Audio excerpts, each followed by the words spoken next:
The International Criminal Court Appeals Chamber is set to rule on former President Rodrigo Duterte's challenge to its jurisdiction over his case.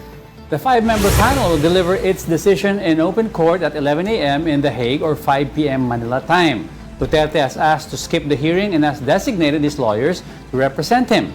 In an interview with 1PH's Sa Totoo Lang, ICC-accredited lawyer Attorney Gilbert Andres said there is a strong chance the court will affirm its jurisdiction, allowing the case to proceed. However, he said that if the appeal is rejected, all proceedings before the ICC would effectively end.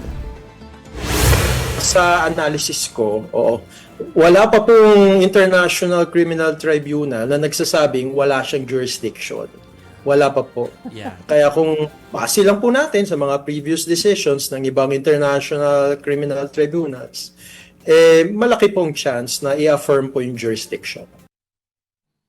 Now, to help us break down what to expect from today's ICC ruling, we are joined by ICC Assistant to Counsel, Attorney Cristina Conti. Good morning, Attorney. Thank you for joining us again. Attorney, nakamute po ata kayo. Yes, okay Ayan. na? Ayan Good po. morning.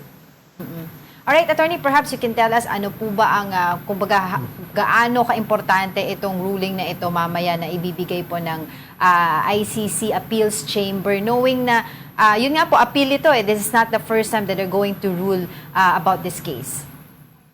Well, even if it's an appeal, essentially, parang there is an earlier decision, it still is about jurisdiction. And that's a very fundamental issue.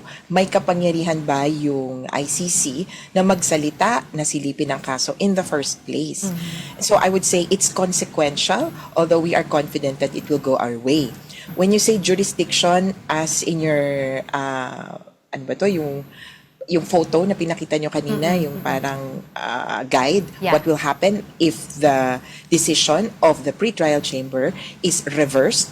Kumbaga, katigan yung apela ni na Duterte, sabihin na walang jurisdiction, everything falls. The investigation, the case against Duterte, everything will stop. And it could be that he will be released as soon as there is a specific order to release him. Okay, so yun nga, no, may possibility if ever nga kung hindi yun ang magiging desisyon ng korte ay mapauwi siya. But, pero let's say for example, the court affirms the jurisdiction, what happens next procedurally? Kasi this is, just to give context po, no, iba po ito doon sa confirmation of charges ng hearing. This is the case of jurisdiction. Yes, Angela. So, this case essentially will just tell us if the appeals chamber will stop the proceedings or will allow it to proceed. Yung proceedings na tinutukoy ko dun sa pretrial chamber. So if it's a yes, go ahead, proceed, then we turn our eyes on the pretrial chamber.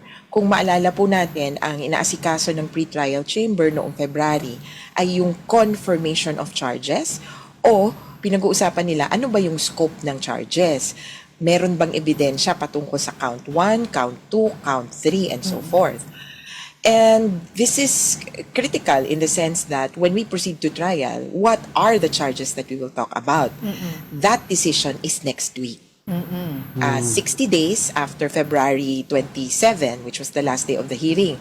Ang bilis din ng araw no? Kaya ako masasabi ko, parang nagsakto mauunang pagpasyahan yung jurisdiction, perfect. Kasi ang sasabihin nila, may jurisdiction tayo. And then, the following week, ang sasabihin nila, eto ngayon ang saklaw ng kaso.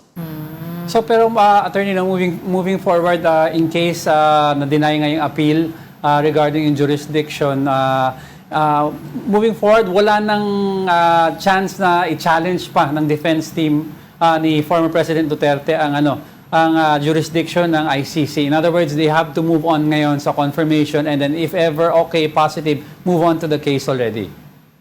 Well, yes. Ito na sa sinasabi ng Rome Statute ang pinakahuli. Bagaman binabanggit ko, parang pwede mong paraanan. Sa Pilipinas kasi may tinatawag tayong MR, Motion for Reconsideration. Walang ganyan sa ICC, pero I don't know kung susubukan nila. Ang narinig ko lang, mukhang hindi na. At para sa kanila, tanggap na nila kung sakaling hindi sila paboran ng ICC. Kaya para sa amin, makakahinga kami ng maluwag kung magfo-focus na talaga tayo doon sa substance. May kasalanan ba talaga si Duterte doon sa mga krimen na ipinaparatang? Pero aside from that, attorney, how significant is this ruling pagdating naman sa usapin ng international justice system? No? Kasi, di ba, pinag-uusapan natin na baka maging president ito because ngayon pa lang talaga na challenge, if I'm not mistaken, correct me if I'm wrong, attorney, itong usapin nga kung may jurisdiction ba ang ICC kapag nag-withdraw na yung isang miyembro dati ng Rome Statute. Oo, tama. Ito ang kauna-unang pagkakataon na may bansa na lumapit sa ICC at sinabing, pagpasyahan nyo kami bilang former member state. 3 pa lang ang nagwi-withdraw. Yung Burundi, nauna sa atin, tayo, tapos ngayon Hungary. Hindi pa lang yata nagte-take effect. Kasi di ba may 1 year after ng lodging ng withdrawal, saka magte-take effect yung pagkakatanggal mo, pag-alis sa ICC. Yung Burundi, wala namang kasong nagpatuloy. Or hindi pa umuusad katulad ng sa atin. Yung Hungary, yun nga yung tanong nila eh. Actually, ang lumabas, yung Hungary, nakatingin sa example natin. Bago pa man tayo masilip ng ICC, aatras na tayo. Ang epekto nito ay, in terms of politics, mawawalan ng opportunity, ng avenue, ang mga taong bayan, simpleng mamamayan, na magkaso sa isang international tribunal kung patungkol sa 4 na krimen, including war crimes and crimes against humanity. Ang lugi dito ay ang simpleng mamamayan dahil kung aapihin sila ng leader nila, kasi sa ICC mga leader o kaya mga pangyarihang tao ang nadadala, yung option na pumunta sa international court mawawala sa karaniwang tao. Kaya ang bigat ng dagok para sa katulad natin kung sakaling maapi-api ka, goodbye to the ICC.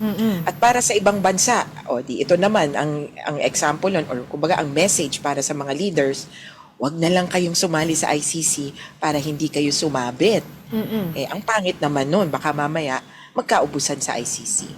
Okay, what's next, attorney? Assuming na all goes smoothly sa panig po ninyo, and this goes to trial, how soon after yung confirmation do we see the scheduling of the trial? It could come as early as end of the year. Kaya paghandaan natin yan, baka lang mga winter season ulit, magsimula ang trial. Meron lang kasing logistics patungkol doon sa proceeding with trial. Una, ililipat tayo ng trial chamber from the pre-trial chamber, bagong mga huwes, pag-uusapan ng schedule or calendar ng hearings, komplikasyon na si Duterte hindi pwedeng umupo daw ng mahigit 1 oras at any given time. So, mababawasan yung hearing times per day at posibleng mabawasan yung hearing days per week. Baka mamaya once every week lang, ganun ang lumabas ba? Kaya komplikasyon yon. Pagkatapos na masettle ang mga issue na yon, saka lang magpo-proceed with trial. We are hoping na by at least makaisang hearing by this year. Kasi yun na yung signal, go na yan. Yeah, Kumbaga, may schedule na yan. Moving forward. Usually ba, attorney, how frequent yung hearings per week? And is it imperative na may appearance si former President Duterte? Or pwede na naman ni former President i-waive yung right niya to appear in any of the hearings? There's 5 days in the week. Sa ICC daw, kaya nila yung 5 days. Kung sasabihin ng parties, kaya namin yan. Pero usually, 2 to 4 days lang ang inaalat nila. Every day, there are 3 sessions, essentially. From 9 o'clock to 4 o'clock, nagsistart ang kanilang session. May mga breaks in between. Up to 4.5 hours per day ang hearings. Hindi ko alam kung anong mangyayari, iba-iba. Sa ibang kaso, 1 month na tuloy-tuloy na hearing, 1 month break. Sa ibang kaso, 2 weeks intervals, 2 weeks tuloy-tuloy, then 2 weeks wala. Depende yan sa una akusado, tapos doon sa parties, sa mga abogado. Pero ako, bago pa namin tingnan yon kasi sa trial, ang mas may magdidirihin yan ay yung Office of the Prosecutor. Sila ang magpapatunay kung may kasalanan ba o wala. Sa bahagi ng victims, so separate po yung legal team ng victims, meron tayong, naalala nyo, 3 common legal representatives. at may mga katulong sila, ang pagtutulong-tulungan nga namin yung application ng mga biktima na gustong mag-participate. Not necessary po, hindi ibig sabihin na mag-witness Yeah. pero at the least magpa-participate o makikilala ng korte na kalahok hihinga ng views and concerns. So yun yung kumbaga exciting part para sa mga biktima. Well, yun nga sinasabi natin dito, ang very interesting din dito kasi kung sino yung kumalas, 'di ba, na bansa dito sa ICC, yung leader na yon, siya rin yung dinididig ngayon doon sa ICC na for crimes against humanity. But Attorney Cristina, ano po yung kumbaga pinaka-reaction po ninyo dito sa pinakahuling kumbaga parang mensahe ni Pangulong Rodrigo Duterte bago itong magiging desisyon ng Appeals Chamber? Kasi sinabi, through his daughter, no, Kitty Duterte, sinabi niya, if they ask how I'm doing, tell them Invictus. Wow! Sige, tingnan natin ang kalalabasan. Ako, ang undertone nun ay I am well and I will fight until the end. So, positive po sa amin yun na although hindi lang direct, pero positive sa amin, nalalahukan niya itong laban na ito at sana he would mount kahit paano, good defense. Kasi sa ngayon, wala po kaming nakikita na, or medyo kalat-kalat pa, hindi namin maintindihan. Dinideny ba niya na nangyari ang mga krimen? Dinideny ba niya na systematic ang mga patayan? O dinideny ba niya na may kasalanan siya o may role siya doon? Doon sa defense natin makikita yan. Pero mauuna nating maririnig yung prosecution. At thankful ako sa prosecution na kahit ayaw sumipot ni Duterte, alam niyo na, galawang, parang ganun din si VP Sara, di ba? Ayaw magsisisipot kapag panahon na ng husgahan, nagiging present siya sa pamamagitan ng mga videos na ipinapakita ng ICC nung panahon ng kalakasan niya. At importante yan para sa kaso at importante yan para sa taong bayan. Kaya kung ako, yung hindi niya pagdalo, yung pagpapaabot niya ng messages sa mga anak niya lang, tingin ko parang hindi ba nun? Tingin ko parang hindi pinagpapahalagahan ang mga supporter na naghahanap sa kanya at humihiling na siya mismo ang mag-address o magsalita sa kanila. Alright, on that note, maraming salamat muli sa inyong oras. We hope to talk to you again tomorrow after nga po itong magiging desisyon ng ICC Appeals Chamber. Maraming salamat po sa inyong oras. As always, ICC Assistant to Counsel, Attorney Cristina Conti. Good morning. Salamat!